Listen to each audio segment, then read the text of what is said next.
Bismillahirrahmanirrahim. Assalamualaikum warahmatullahi wabarakatuh. Berjumpa kembali dengan saya, Ati Siti Duriyat.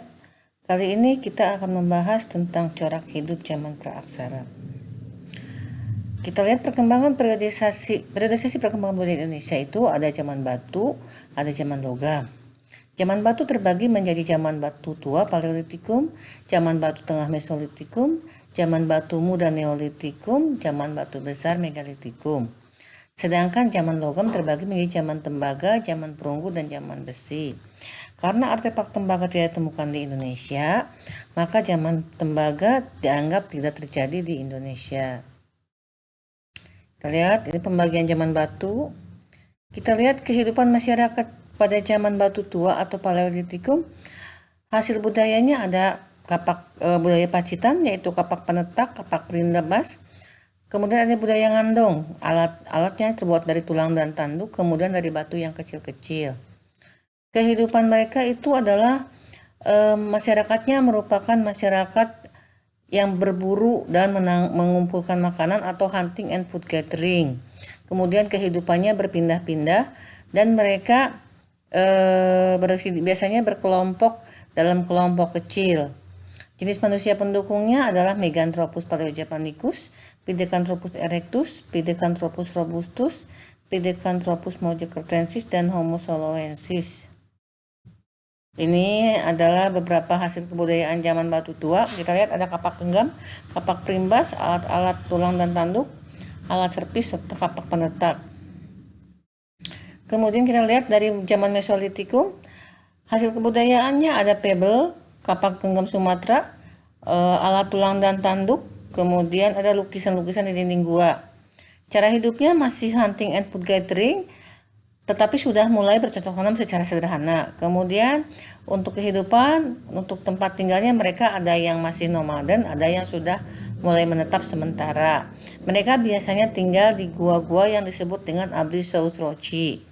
Manusia pendukung pada masa ini adalah bangsa Papua Melanesiaid, suku Sakai, suku Semang, Atka, dan Aborigin.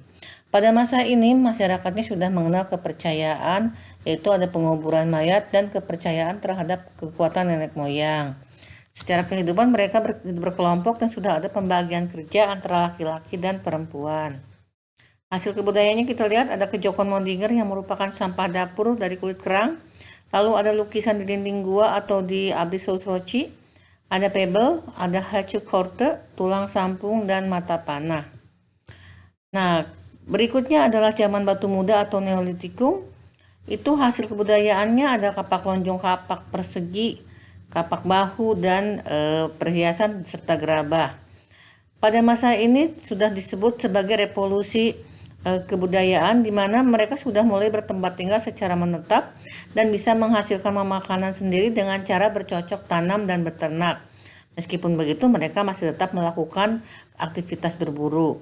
Jenis manusia pendukungnya adalah Proto-Melayu, suku Nia, suku Toraja, suku Sasak, dan suku Dayak.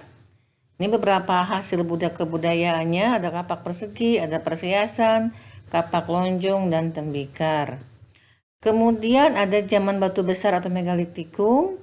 Zaman batu besar sebenarnya merupakan bagian dari akhir zaman Neolitikum dan awal zaman logam.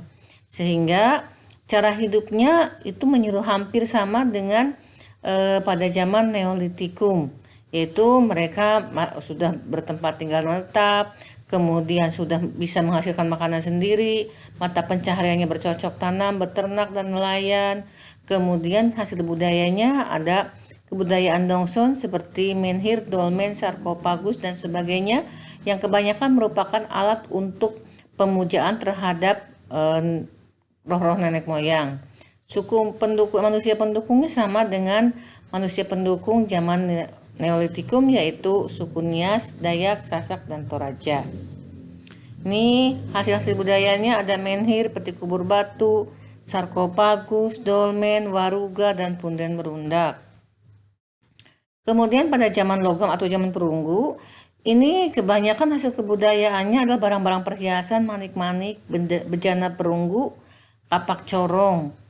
Masa ini dikenal dengan masa perundagian, di mana masyarakatnya sudah mulai mengenal teknologi pertukangan dan sudah timbul perdagangan secara barter. Pada masa ini manusia pendukungnya adalah bangsa Detro Melayu.